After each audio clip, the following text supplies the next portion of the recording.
gathered here in the mystery of the art, gathered here in one strong body, gathered here in the struggle and the body, gathered here in the struggle and the power, gathered here in the mystery of the art, gathered here in one strong body, gathered here in the struggle and the body, gathered here in the struggle and the body, gathered here in the mystery of the art, gathered here in one strong body, gathered here in the struggle and the body, gathered here in the struggle and the body, gathered here in the mystery of the art, gathered here in one strong body, gathered here in the struggle and the body, Spirit draw near. Gathered here in the mystery of the art, gathered here in one strong body, gathered here in the struggle and the body, gathered here in the struggle and the power, Spirit draw near.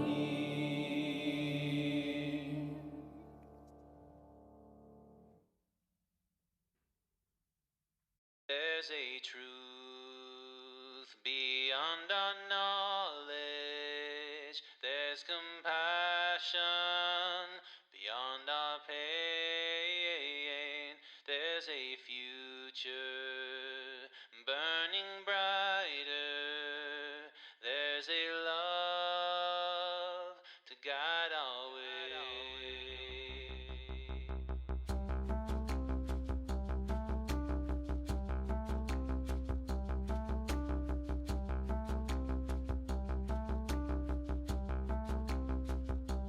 There's a truth beyond our knowledge.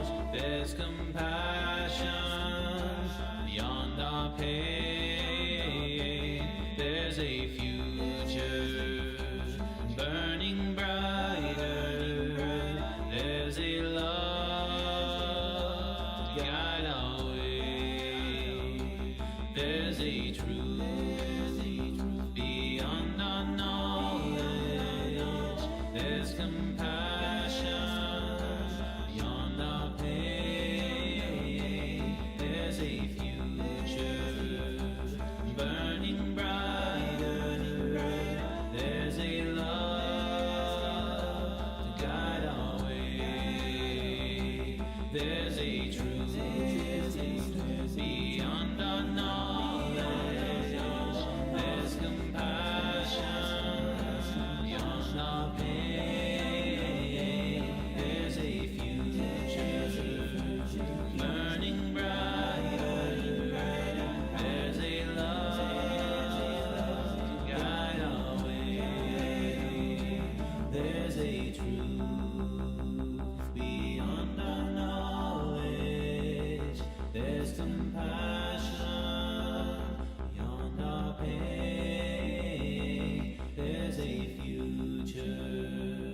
trust the movement.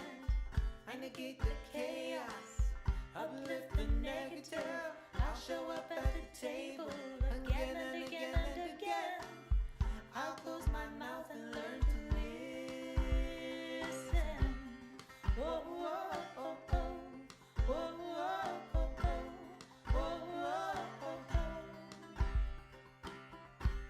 Whoa, whoa, oh, oh. Whoa, whoa, oh, oh. Whoa, whoa, oh, oh. These times are poignant. The winds have shifted. It's all we can do to stay uplifted. Pipelines through backyards, wolves howling out front. Yeah, I got my crew, but truth is what I want. Realignment on point, power to the peaceful, prayers to the waters, women at the center, all vessels open to give and receive. Let's see the system brought down to its knees. Whoa, whoa, oh, oh. Whoa, whoa, oh, oh. Whoa, whoa, oh, oh. Ooh, ooh. Whoa, whoa, oh, oh. Whoa, whoa, oh, oh. Whoa, whoa, oh, oh. Ooh, ooh.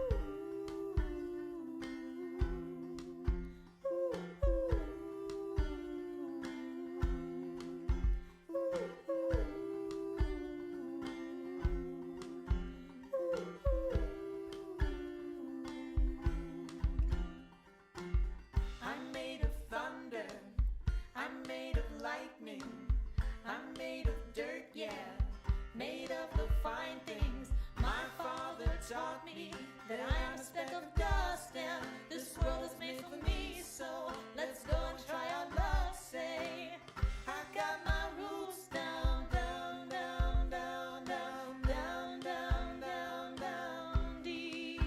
I got my roots down, down, down, down, down, down, down, down, down, down, down deep. I got my roots down, down, down deep. I got my roots down, down, down deep. So what are we doing here? What has been done? What are you gonna do about it when the world comes undone? My voice feels tiny, and I'm sure so does yours. Put us all together, make a mighty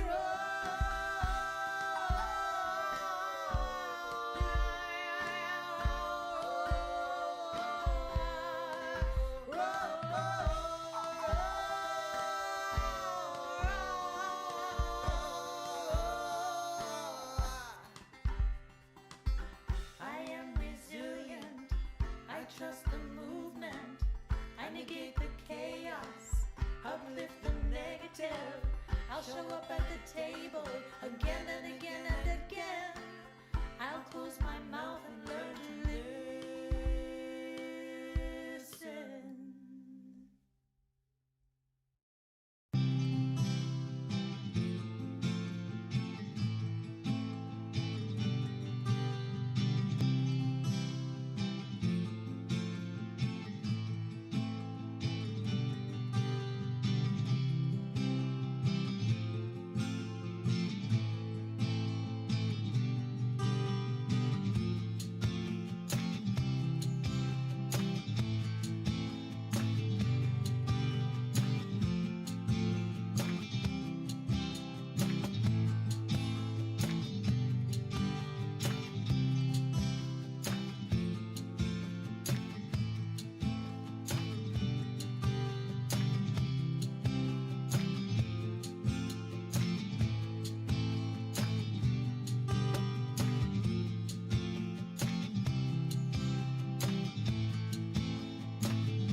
gathered here, a mystery strongly on. Gathered here, a strong body, Spirit draw near. Gathered here in the mystery of the hour. Gathered here in mystery of the hour.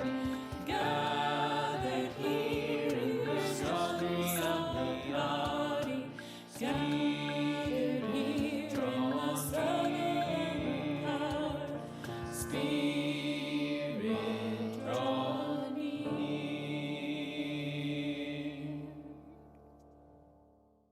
Good morning and welcome to Foothills and our 11 a.m. service. Whether you're watching us on Facebook, on our website, on YouTube, on your smart TV, it's great for us to be together.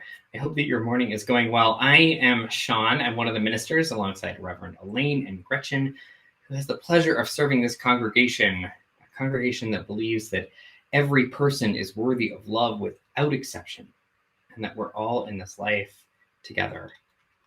Can you believe, I did the calculations, can you believe that this is our 88th online worship service? It's true. I did the math. We've done this Sunday online thing since the beginning of the pandemic 88 times. And we've grown in our capacity to do this. We figured out new ways of connecting, and yet here we are still doing it. It's kind of remarkable. I actually did the math. 33% of the worship services that I've participated in at Foothills have now been online, something I did not expect to be able to say when I started this gig. But no matter how you're watching us, whether you're watching us live, watching us on demand, catching up with us through the podcast, we are all part of our One Foothills community. And I know for many of us, it's been kind of a heavy week, right? The legal system, once again, has reaffirmed the centrality of white supremacy in this nation. There's news of beloved friends going on ventilators, old wounds coming alive again with the thoughtless actions of others. So however you're finding your heart this week, whether it's heavy or joyful, anticipating the holidays or sort of dreading them, looking ahead to spending another year as a party of one, we gather together to be reminded of the ways that our stories of hope and heartbreak can grow together, joining a network of mutuality that calls each of us beloved.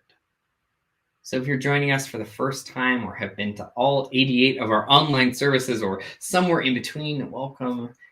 If you're joining from Fort Collins or Loveland or Longmont or Denver or Ogden or New York State or Arizona or Texas or Canada, wherever you're joining from, welcome. It is so good to have you here.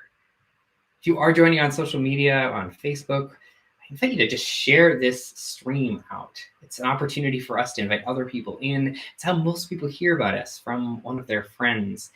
We can spread the word of the good work that we're doing together, especially this service, which I have to say is supremely powerful. And if you do resonate with what we're going, maybe a friend shared this and you started to watch it, and then you're like, wow, what are these people up to? There's something about this that I'm curious about. You should let us know about that. If you text the word newish to 97000, that's kind of like you reaching out a hand to us, and we can't wait to reach back, to get to know you, to make some deeper connections. If you give us your address, we'll even send you a gift, a magazine with articles all about how UUs live their faith out into the world. Now, if you're watching us on Facebook or even on YouTube, I invite you to put in the chat and say hi, say where you're watching from, who you're watching with. It's a way for us to connect even across this technological and digital space. And while you're there, I'd love to know, how are your Thanksgiving plans? Are they looking similar or different to last year?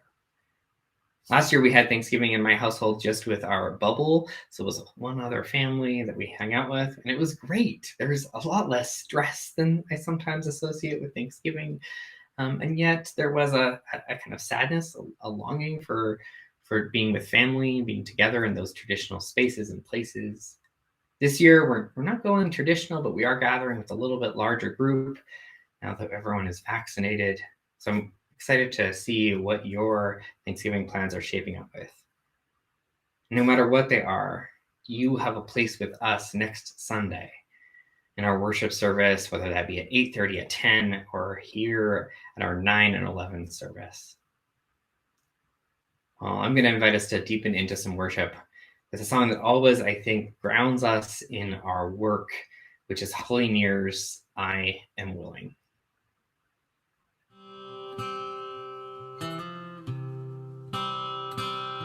I am open, and I am willing for to be hopeless. It seems so strange, it dishonest. Those who go before us, so lift me up to the light of change. There is hurting in my family, and there is sorrow in my town. There is a panic all across the nation, and there's a wailing the whole world round. I am open, and I am to be hopeless. It seems so strange, it dishonors those who go before us. So lift me up to the light of change. The children see more clearly. May the elders be more wise. May the winds of change caress us, even though they burn our eyes. I am open, I am willing to be hopeless. It seems so strange, it dishonors those who go before us. So lift me up to the light of change. Give me a mighty oak to hold my confusion.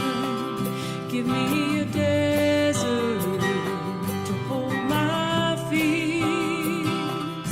Give me a sunset to hold my wonder.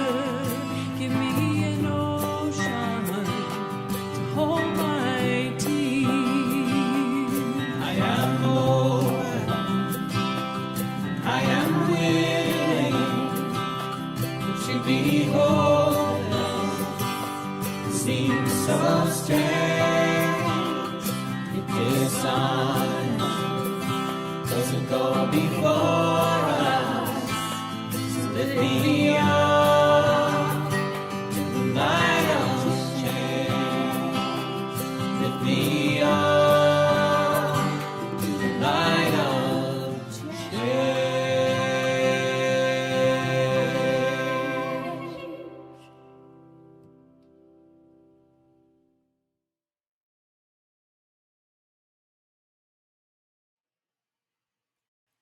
Every little thing that breaks your heart is welcome here. We have made space for it. We will take our time, even to praise the wanting it represents, the longing for something more, the healing that remains not yet.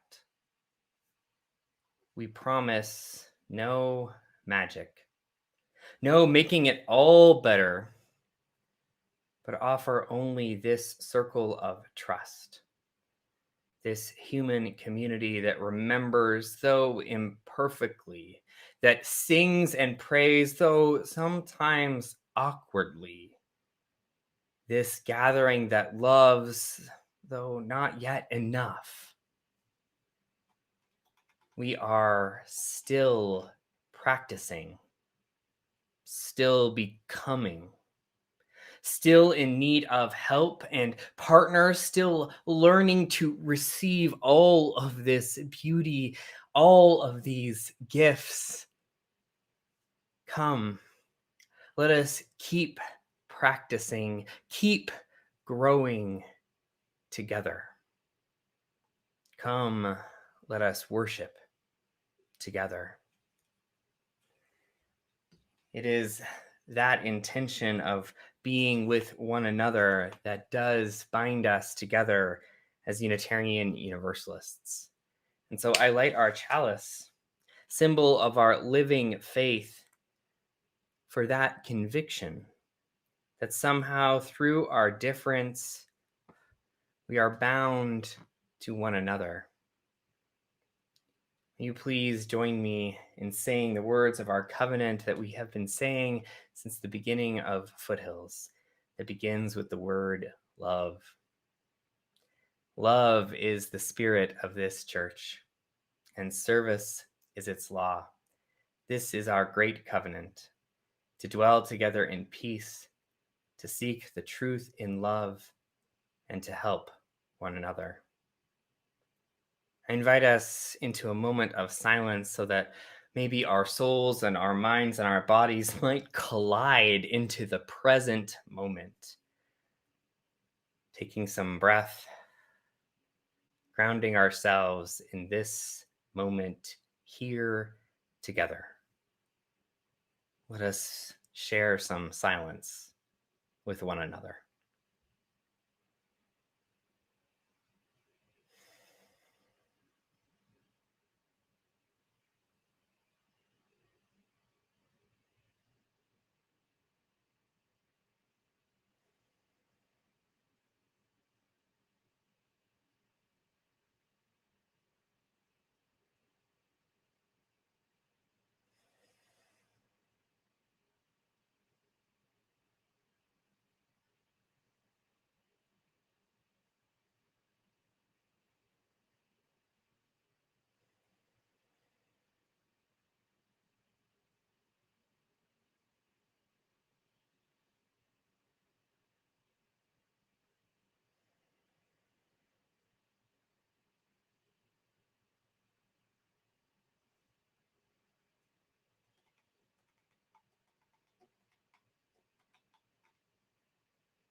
This week, we once again encounter a fictive ghost of America's past, of pilgrims, but not genocide, of three sisters and not the Trail of Tears. The ghosts of Thanksgiving loom large in the stories we tell. Today, in our third Sunday in our Living with Ghosts series, we take on the ghosts of our individual and collective past. Now, Reverend Gretchen is going to kick us off in a minute, but before she does that, I've invited member of Foothills Tim Weinman to read an excerpt of UU Minister Rob Hardy's expounding about how we grow the size of our souls. It is maybe in that growth that we will be able to encounter these ghosts and transform them so that they don't haunt another generation. Let's listen in.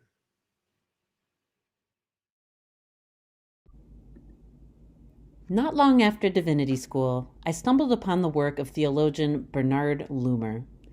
Loomer is an important figure in process theology, a movement that contends that the universe is always growing in size and complexity, and that as the universe grows, so does God, and so must we.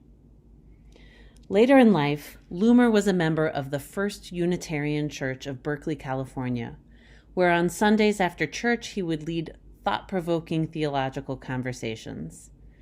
After describing his vision of the complexity of creation, he often asked the group, "What is the size of your soul?"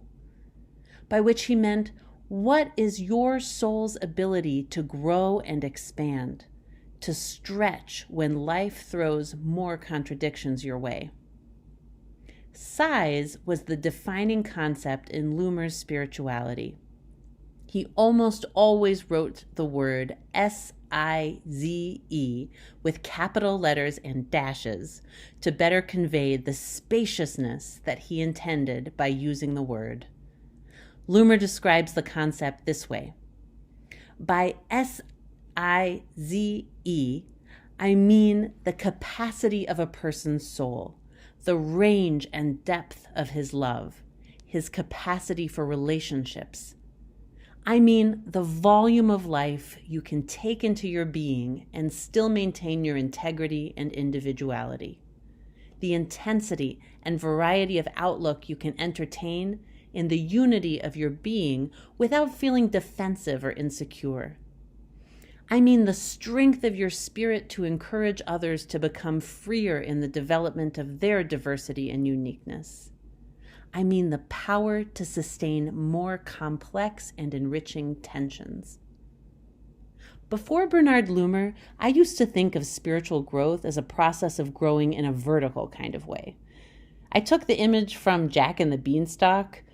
We're here on earth, God is up in heaven, and spiritual growth means growing like that beanstalk, higher and higher, ever closer to God. But in that model, we end up with our head in the clouds, another recipe for retreat.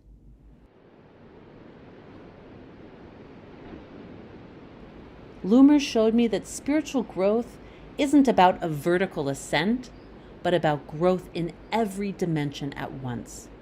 It's spirituality in 3D. We need souls that can take in the world in all its complexity and diversity, yet still maintain our integrity. And we need souls that can love and be in relationship with all of this complexity. We need a spiritual posture of embrace.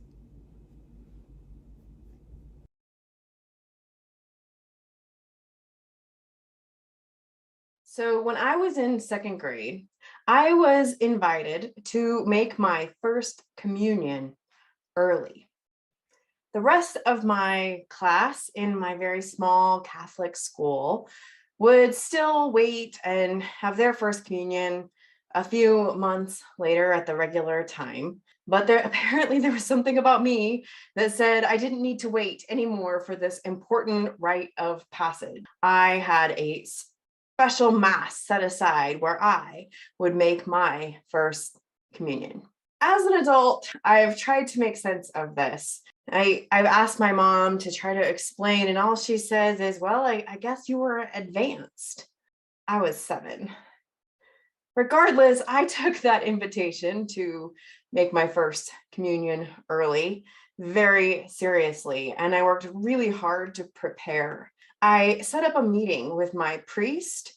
I had some questions. I'd written them out all in advance with room after each question for his answer. So I hand wrote that question and left some space. The next question. It was a pretty long list. I don't remember exactly, but 10 or 12 questions. But I do remember what I thought of as the most important question, which was, how do I become a famous saint? In my 7-year-old mind, faith and achievement were one and the same, which, as you can see from the story, how I might think that. Spirituality was a destination, and there were clear measures of success along the way. Sainthood, for example. And I was determined to succeed. Rather than how big is your soul, I was sure the more relevant question was something more like, how close are you to the top? Many of us, long past the second grade, think of spiritual growth and really any kind of human growth like this, that it is linear, upwards, unidirectional. Our Western culture teaches us that this is how life really is, after all, that There's a moment of a beginning, a middle, and an end, single direction, single march upwards and onwards forever, as Unitarian James Freeman Clarke wrote. Our stories are told this way, and we imagine our lives unfolding this way, which means that if at some point in our single straight path towards enlightenment, we come to change our beliefs, especially in a pretty significant way, if we change what we think of as right or wrong, or when we start to reject old tools and embrace new ones for making meaning, we tend to understand these things as a kind of spiritual do-over. When the path of spiritual development is only linear and one way, a change in some core belief or affiliation can only mean that you are starting over, totally rejecting that prior path, often with a degree of scorn at that past way of belief, or even shame. Now, this doesn't just happen with religious beliefs. This week, as many of us sit down to dinner with family and friends, we will encounter again that old familiar story of Thanksgiving. I remember the first few Thanksgiving I came home to after being at college, after having finally learned the truth about this story. I mean, the lie about this story, that there was some sort of make nice between the Puritans and the Native Americans over corn and mashed potatoes. I had every defense up around the whole experience, and I looked with a sort of disdain on anyone who seemed to be enjoying themselves. How could they believe this garbage? I was grateful that I had outgrown these old beliefs and moved on. A number of years ago, I was at Pride in Denver. Now, it's hard to remember now, but for a long time, it would have been almost unbelievable to think that churches would show up at Pride. I mean, other than as protesters. Now, churches and religious groups show up in full force, waving flags and banners, but for a long time, most of Pride's history, it was very rare. But this one year, I remember suddenly the Metropolitan Community Church, the MCC, or what most Christians and most queers think of as the gay church. That year, the gay church seemed to be everywhere. And unlike the leather daddies and the dykes on bikes, this was one group that made me feel really uncomfortable. I looked at their marchers with a kind of pity and fear and anger. Gay Christians? I mean, why do they even try? Are they so self-hating and self-punishing that they must worship the very God that fuels fear and judgment against them? I felt entirely satisfied with my own progress at having outgrown those beliefs and only wondered why they hadn't. A few summers later, with my bare feet hanging over a small basin of water, my body remembered why. I was by then in my second year of seminary, what some might call a significant step in the progress of spiritual success. Except by then, I had started to have the sense that all my past spiritual paths weren't entirely in the rear view mirror. Instead of a continuous linear progress on a single path, I had started to feel surrounded by unresolved stories and frameworks for making meaning that, despite my every intention to leave these wrong-headed and even harmful notions in the past, they kept showing up, especially in times of grief or struggle, or when I'd go searching for a way to make sense of life's challenges, or when I needed to provide comfort. Old notions laden with shame would worm their way in, or a longing for ritual would appear like in my bones, or my cynicism and self-satisfaction would come up against my desire for connection, especially as I tried to grow into my new role as a minister. These past understandings and experiences would come haunting me, like ghosts of my religious and philosophical past. Maybe no more than on that day in that large sanctuary, I had been led there to this back corner by a new friend, a Catholic woman, also in her second year of seminary, a Catholic woman in her second year of seminary. She had found there amongst the many people traveling this large space as a part of an innovative ecumenical worship service at the end of a week-long retreat for people considering congregational ministry. Echoing through this space were sweet and spontaneous bursts of chanting, sudden and mournful hymns, hopeful melodies, all unplanned and breathed into being only by way of the mysterious combination of bodies that filled the room, their stories, their experiences, the things that lived in them. Who started the singing? What were we singing? Who ended each song? No one, and yet everyone knew. At one point, one of my other new friends, I heard her burst out into what I now understand as speaking in tongues.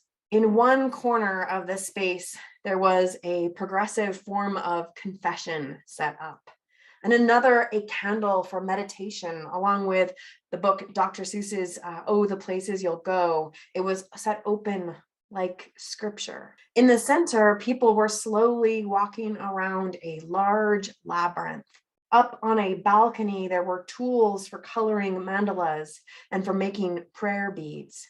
And in every other corner of this vast space, so many other simultaneous opportunities for reflection and healing and gratitude and communion. In every pew, the stunning variety of humanity seeking the holy. I was taking it all in, trying to sort through my own reactions, the way that each of these experiences were bringing up past stories, past ways of being, past rituals that lived in me. I was feeling awe and gratitude and also resistance and disorientation when my friend came and tapped me on the shoulder and whispered, "Can I wash your feet?" I had been in every corner of the worship space by then, except intentionally that part. I mean, that part that was filled with Jesus, who I had long ago outgrown. Stations of the cross, a giant crucifix laid out on the floor with people kneeling there in, I don't know, adoration. And then there were those chairs and the basins with a pitcher of water and towels, all of these things solidly from my past. "Can I wash your feet?" Yes. She took me by the hand and led me to a chair where she took off my shoes and placed my feet in the warm water gently and then wiped them clean. As she worked, I felt a sense of everything coming together in me. These years of Holy Weeks growing up, where 12 women and men would come to the front of my Catholic church and awkwardly take off their shoes and socks to have their feet washed by the elders, the leaders of the church. The words from the Gospel of John, "Lord, do you wash my feet?" The alienation I felt knowing the Catholic Church did not want me as me, the ways my church helped my parents justify the terrible things that they said and did to me and my partner in those early years. The patriarchy that had finally pushed me away, and also my friend here tenderly washing my feet. This devout Catholic woman who had remained loyal to the church, feeling a call to priesthood, unwilling to be turned away. She claimed a wholeness in the midst of this tradition that would prefer to split her, as if it was the most simple and obvious thing to do. In that moment, she was a priest in the truest sense. She took my feet in her hands, and I felt every part of the ritual as it was intended: humility, forgiveness, healing, love. All the stories and experiences that live deep in me that I had thought of as entirely past, that I had outgrown. All of these came rushing into my body, except they were ghosts that were not just haunting me, but offering themselves like a gift. After he rejects the Jack and the Beanstalk as an image for spiritual growth, Rob Hardy's turns instead to another story a lot of us will be encountering in the coming weeks. That is The Grinch That Stole Christmas. He says, perhaps you remember the moment near the end of Dr. Seuss's beloved Christmas tale when the Grinch rides his sleigh up Mount Crumpet. And just before he's about to jettison the gifts, he pauses to listen for the weeping of the Who's down in Whoville. He expects to hear the weeping, and he hears singing instead. At first, that singing, it doesn't make any sense to Mr. Grinch, but he finally understands, Dr. Seuss tells us. And then the Grinch's small heart grew 3 sizes that day. For a lot of us, we assume that the only way to deal with the ghosts of our past beliefs or our past selves is in a posture of weeping. I mean, like Mr. Grinch, I thought if I listened closely enough to the stories of those gay Christians, I would too hear eventually their grief, their crying. And sometimes there is. The pain and harm from our religious past is very real and requires intentional work of tending and healing. And also, alongside the weeping, there is also often singing, because we don't actually grow our souls in a straight line. We don't grow ourselves in a straight line. We grow more in a pattern, like one of my favorite playwrights, Suzan-Lori Parks, what she calls rep and rev, or repetition and revision. Influenced by jazz and the use of a similar musical refrain in repetition with slight revisions each time, she talks about rep and rev as a drama of accumulation. The story is not one of traveling of beginning, middle, end from A to B, but rather from A to A to A to B to A to B to C to A. Our path of spiritual growth doesn't start all over with each discovery or change of heart. Each new experience meets with the past, and we repeat and revise and grow and become. Rather than imagining that we are ascending vertically toward a single destination, we need to understand our growth as growing in every dimension, in an ever-expanding embrace of contradictions and tensions, so that we might embrace more and more of the world and of life. There is a deep humility required in understanding growth like this. It asks us to center mystery in every direction and in every part of ourselves.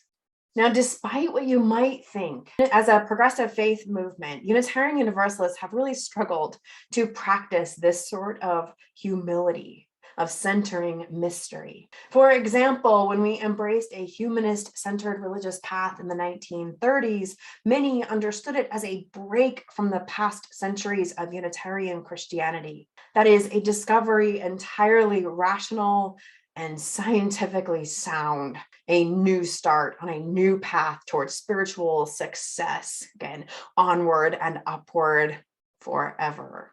But in reality, our humanist impulses were not actually an entirely new path.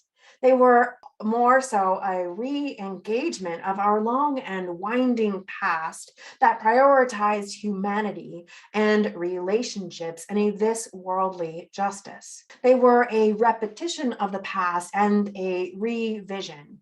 A to B to A to C to B to C to D, rep and Rev. The writers of the Humanist Manifesto didn't think of it like this. However, they were set on drawing a line between those past paths and this new and real truth, which is why maybe their manifesto failed to engage what humanist William Schultz describes as the interior haunts of the unconscious, of guilt, of passion, and pain, which are so central in the Christian belief system they were trying so hard to entirely reject. Staking their claim in the realm of this entirely new path, they miss the chance to meet our tradition's ghosts, not just as grief, but as gifts. They miss the chance to meet, not just hear the weeping, but to hear the song. If we were to attempt writing that Humanist Manifesto today, however, I'm not sure it is possible that we would forget to talk about pain. The realities we face in our everyday push us to confront so much, too much, that breaks our hearts. It would be simpler in today's reality, of course, to just pick a narrative, a single belief system that is black and white with tools that are confident and clear to say, we have arrived. The good guys and the bad guys, we got them sorted out. The good guys are rewarded, the bad guys are punished. It would be easier to declare that what we know now and this place where we've arrived is and will ever stay righteous and right, especially after the news, like with the Kyle Rittenhouse verdict this week, to hold the reality of his vigilante racism wrapped in righteousness, the reality of all who lift him up as some sort of hero, to hold this alongside the reality of the harm he caused and the harm the system that was designed to protect him has caused for generations, to let all of this into our hearts without closing off to anyone or anything, to grow souls that can hold this much complexity and tensions together. It can feel impossible and too much to ask of our weary hearts. Which brings me back to the Thanksgiving story we will all encounter in one way or another this week. Despite a general awareness of the ways this story is untrue and harmful, the myth persists in the hearts of many of us today. There's a power in it that we just can't quite shake. And I've come to believe that it's because even though it isn't true, there is a value within this story that continues to resonate. Something that we want to claim as the heart of why we gather. Values of hospitality across difference and gratefulness for life's gifts. Values of the simple act of sitting together for a meal. Alongside the weeping, there is also song.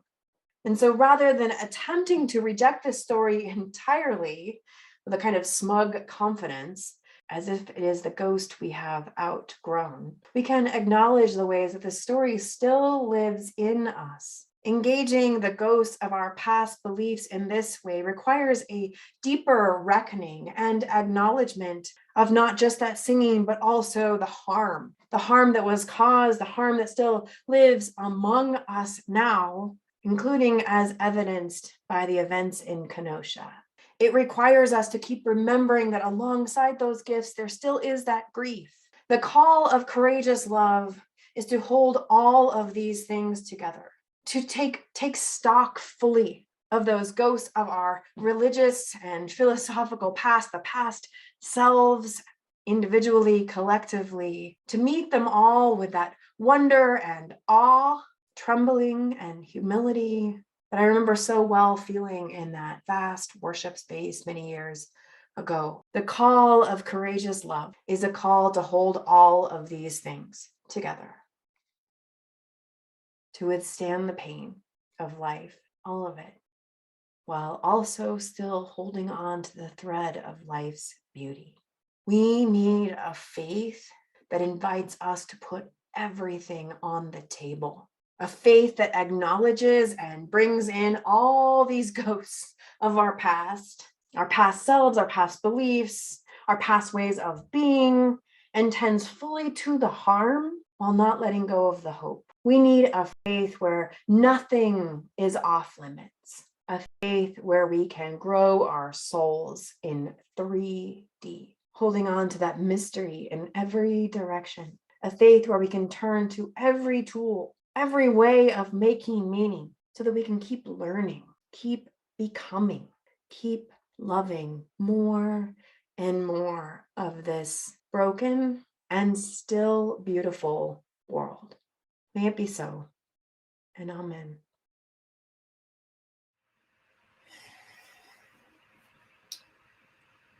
Will you pray with me?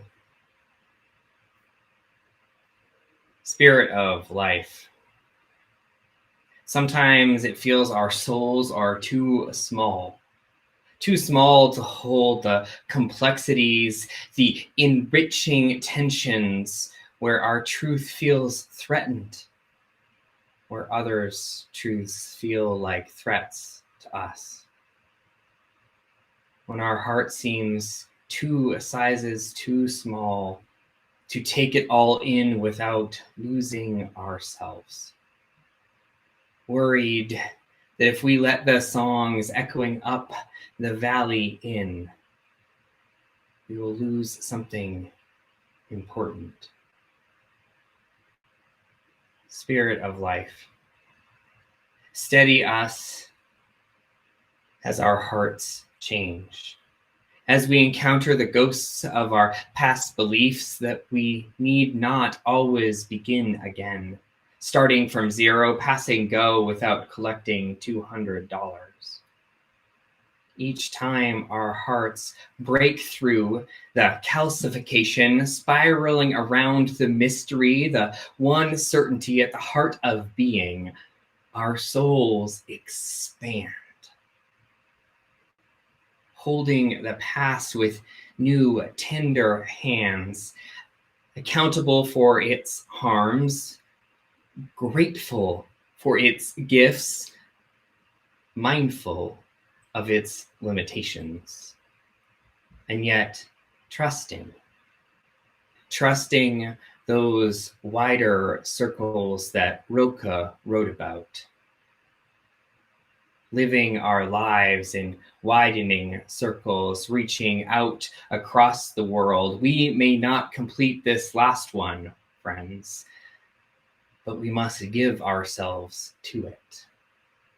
For we circle around God, around the primordial tower that we've been circling for thousands of years, and yet we still don't know. Are we a falcon, a storm, or a great song? Circling in wider circles so that we might meet each and every moment as holy, beautifully broken, perfectly imperfect, ready to hold all of life, all of you, all of this, all that is, humble, ready, and loving.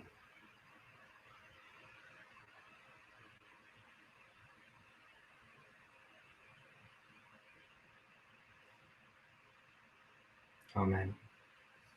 And blessed be.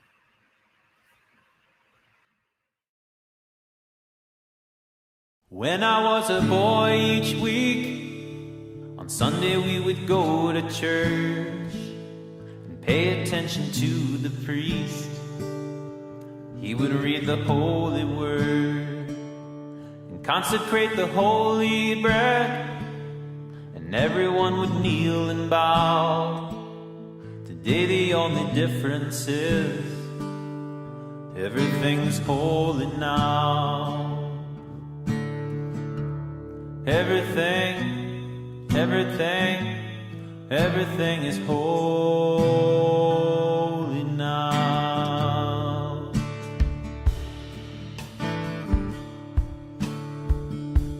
When I was in Sunday school, we would learn about the time Moses split the sea in two. Jesus made the water wine. I remember feeling sad that miracles don't happen still. but now I can't keep track, 'cause everything's a miracle.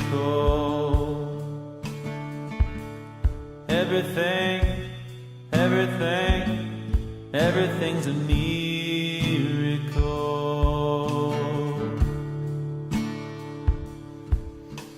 Wine from water is not so small, but an even better magic trick is that anything is here at all. So the challenging thing becomes not to look for miracles, but finding where there isn't one.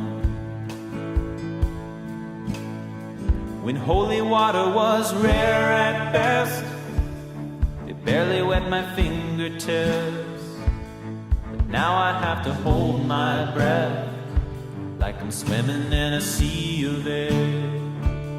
It used to be a world half there, heaven's second-rate hand-me-down, but I walk it with a reverent air, 'cause everything is holy now.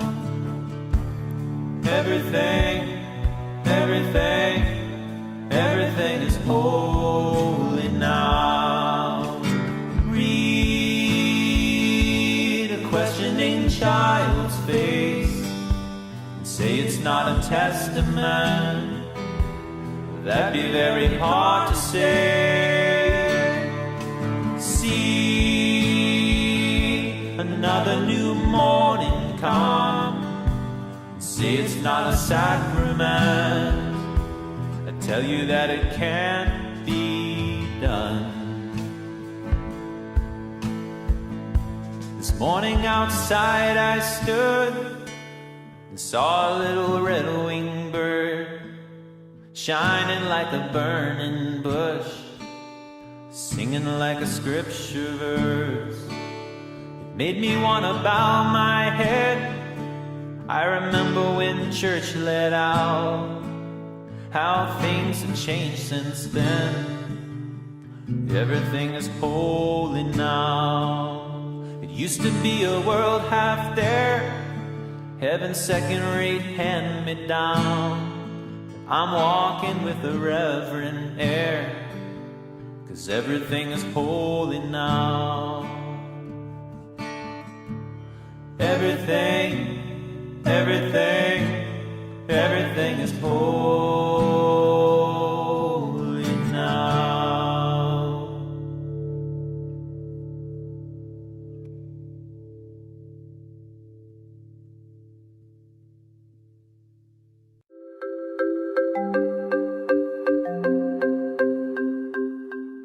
Hi, my name's Glenn, and I'd like to share why we decided to pledge as a percentage of our income, not a dollar amount. Our family increased our giving over several years and now give 5% of our total income to Foothills each year. There are three main reasons why we did this. The first is that Foothills Unitarian Church is such an amazing place and helps so many people within the church. We raised our children in the church, and they benefited so much from so many things like the RE program, Buckhorn, all the other family program, plus experiences like Faith Family Hospitality. We also love Sunday services, among many other wonderful things about Foothills. What we did not realize when we first became members was that Foothills serves over 1,000 members, friends, and children, and it takes a significant budget to run a church of our size. And pledges are far and away the main source of income. A second reason why we significantly increased our giving to 5% of income is that we decided we wanted to make a difference in our own community. We still give money each year to Colorado Public Radio, NPR, Planned Parenthood, PBS, but we now give much more locally. Those huge organizations have thousands to millions of donors, and we, in giving to them, are only a tiny part. When we give locally, our giving makes much more of a difference, and we know that Foothills Unitarian Church very much needs our help. A third major reason why we increased our giving is that Foothills Unitarian Church is one of the best organizations in all of Colorado. One small indication of this is that Foothills won the Humanitarian Award for the entire city of Fort Collins a couple of years ago. In our divided nation with so many people hurting, we feel good that our yearly pledge helps Foothills Unitarian make such a difference for our members and beyond. I encourage you to begin on a path of pledging a percentage of total income each year. You will feel so good about it, and you will not only be helping Foothills Unitarian, but all of Northern Colorado. Thank you. And so we need you to join us in supporting our For the Future campaign. We haven't done a pledge campaign in a few years because of our capital campaign, but now is the time for us to make real our commitments financially to support the work that we're doing for that future that we're building together. And so there's a few ways that we want you to get involved. First is to evaluate your pledge, to commit to renewing that pledge and at a 10% increase. Now, if you haven't yet made a pledge for Foothills, we want to invite you to participate in being a part of this work for the future and find your place of giving, what generosity means to you, what peace you feel, what sense of partnership you feel in this work we're doing together. I want to say thank you for supporting and fulfilling your pledge this year, which is allowing that foundation to be strong. Thank you for your partnership. Thank you for your generosity. Thank you for being for the future together. For the world that we love, that we love, for the world that we need, for the world that we need.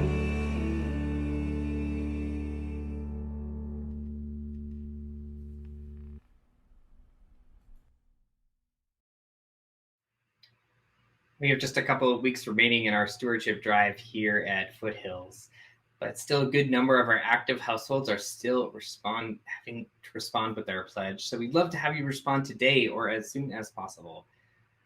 We'd also love your help in reaching out to those who have yet to respond. So if you go to foothillsuu.org/forthefuture, you can both respond to your pledge and also be a partner in us in this work that we're doing together.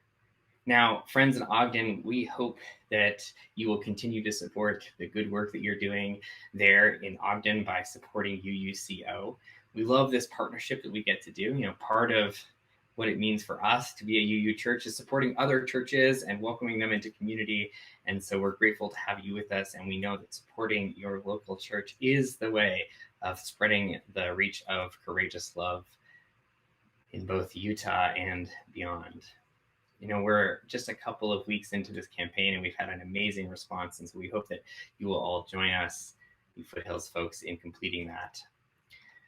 But for today's offering, we are taking our Share the Plate donation, and instead of sharing it with an organization outside, we're fundraising specifically for the work that we can do within our church. And for our online service, that means making sure we have the equipment and the tech and the subscriptions to make it possible to create all of this worship.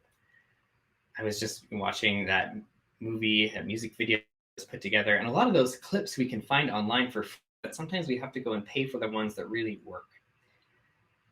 Behind the scenes, I'm looking at our online platform that I can talk to our tech, Tanner.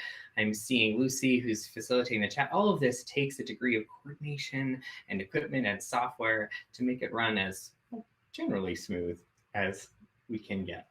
And so our Share the Plate donation is going to make sure that we have the funds to purchase that equipment and that work. So we'd invite you to make a generous contribution. You can give through text at 84321. You text the amount plus the word share, or you can go to the link that I'm sure has been dropped in the chat. All of this will go to make sure our online services continue to thrive for the next, 160 services. Can't even imagine what we'll be like in the next year and a half. And we'll always support our work of unleashing courageous love in Northern Colorado and far, far beyond. Your generosity will now be gratefully received.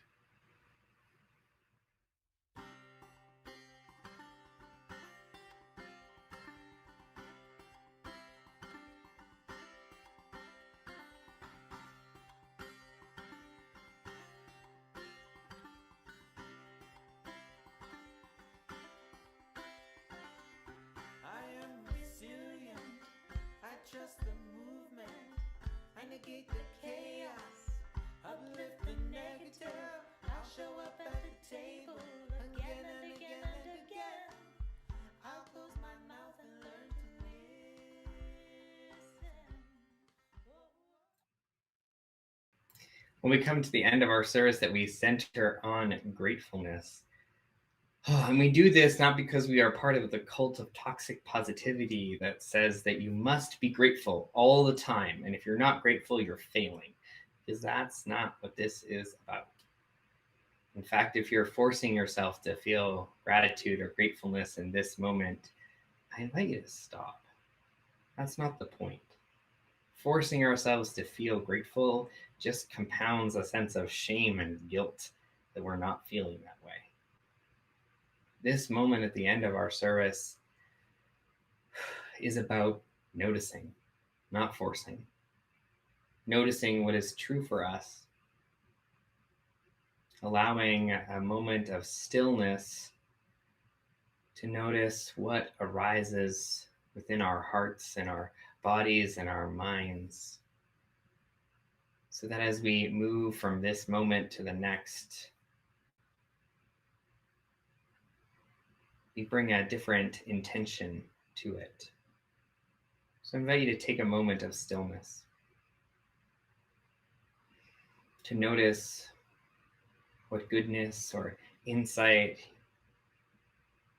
you're appreciating in this moment, the beauty and the goodness that shows up in our lives, sometimes how it breaks through in the mundane and everyday ways, for the small moments and the large ones. And if nothing's coming through today, that's all right. But if there is something that feels true for you, I invite you to share it in the chat. It's one way that we build our community, is to notice our gratitudes, because often when we're in that place where it's hard to feel, noticing other people's gratefulness can sometimes unlock something within us. So when gratitude finds you, I invite you to take a moment and share it in the chat or with someone in the room with you. For loving parents, for this service that has renewed hope, for this community, its ministers, for having the time to make art, for Zoom connecting us to one another, for flights home to see parents, for Tig Notaro, amen, for grandchildren, for our eldest daughters, for new friendships, for our hearts expanding, for our husbands and support systems, for our health, for friends and laughter and technology. Our hearts grow to hold the complexities of truth, which includes all that we are grateful for and all that breaks our hearts at the same time. For gratitude is a muscle that, as we cultivate it, doesn't push away all of the pain, but just makes space for it to exist alongside the other truths of this life. The truth that, for some reason, we are here. For some reason, we are here together. And for some reason, it is our work to keep on moving forward. And so I invite us into our closing song to do just that. We're gonna keep on moving forward. Keep on moving forward. Keep on moving forward. Never turning back. Never turning back. We're gonna keep on loving boldly. Keep on loving boldly. Keep on loving boldly. Never turning back. Never turning back. We're gonna honor those before us. Honor those before us. Honor those before us. Never turning back. Never turning back. We're gonna reach across our borders. Reach across our borders. Reach across our borders. Never turning back. Never turning back. We're gonna work for change together. Work for change together. Work for change together. Never turning back. Never turning back.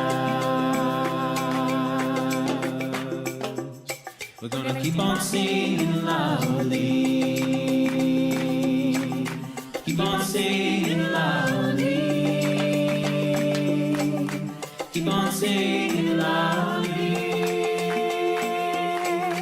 Never turning back. Never turning back.